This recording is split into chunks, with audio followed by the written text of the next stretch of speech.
bought this property in 1989, which was already full of azaleas by the original owner, but not much other landscaping. Over the years, we have turned lawn into gardens on the front, and Pat Sahani, being a crazy English woman, has just planted with no design. The front flower beds have been created over the last 20 years, where we replaced grass and built a retaining wall. There are blooms starting in the spring with the daffodils and moving on to the clematis and peonies and iris and camasia and many other flowers. Later on, there are cosmos and zinnias, which are seeded.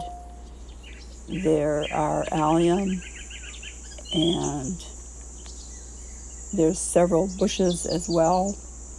Later on, we have the obedient plant backed up with hibiscus, and the obedient plant lasts a really long time and just self-seeds all over the place. I just have to pull some of them out.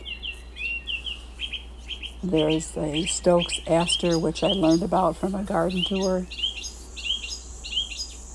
Then there is a pond in the front of the house with a water lily, and there are tubs of lotus plants, which bloom very nicely.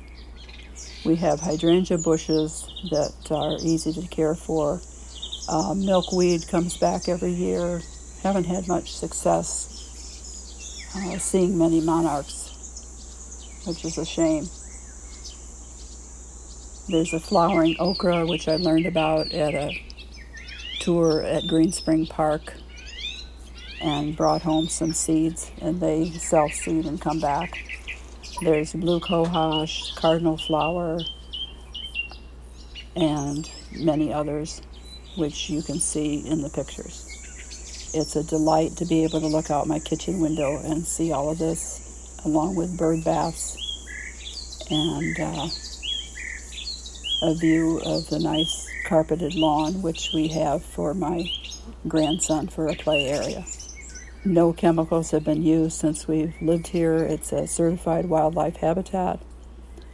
And the pre-emergent that I use is corn gluten meal from Gardens Alive. And then for spot treatment of weeds, I use 30% acetic acid, which you can buy online. It's easy to keep these gardens because there's very little to do except some weeding. I also have a hairy lauder walking stick, and then there's a red twig dogwood in another location. So there's lots of bushes as well as perennials interspersed with a few annuals.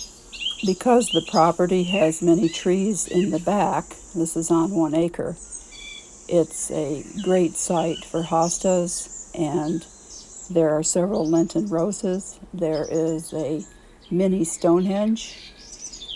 I also have Solomon's seal, which was given to me by a client from their garden.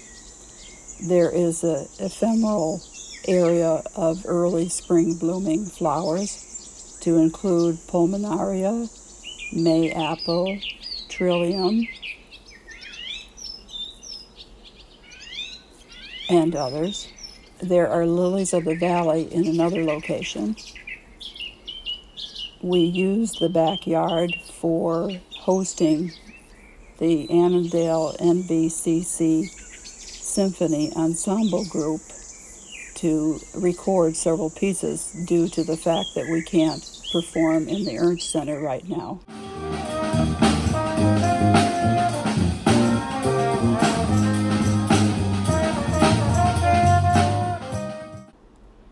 There's a vine support for honeysuckle. There's one for climbing hydrangea.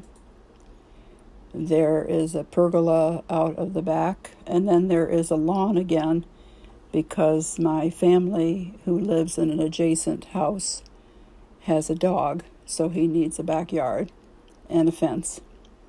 In the fall, we have anemone blooming. There's several pawpaw trees in the back that I have bought the baby plants over the years from Soil, Water, and Conservation Division.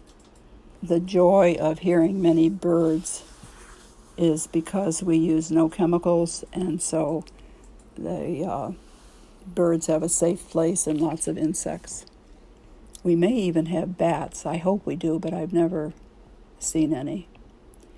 We have trees that had to be cut down, but I left snags, and the woodpeckers enjoy those. It's a delight to have a shady backyard and benches to sit on. And also in the spring, there are a mass of daffodils that bloom on a hillside across the bridge. There is a swale across the back of the property that was naturally there, and so there's a bridge across that. There are additional features to this property to include a side porch with a deck addition that is also next to another pond. It's delightful to eat outside and entertain friends, including for tea or barbecue. On a obelisk that someone made for me, I have moonflowers as well as morning glories. There are succulents in containers next to the pond. That is the second pond on the property. I must mention that for mulch, I now use shredded up leaves, of which there are many, and that really keeps the weeds down in the flower beds and makes it easier to maintain them. There is a wild syringa or mock orange bush that was here, and many other plants and bushes, too numerous to mention. All in all, it's been great having all this landscaping a la an English garden. Hope you enjoyed this tour and hope you could come and visit in person someday.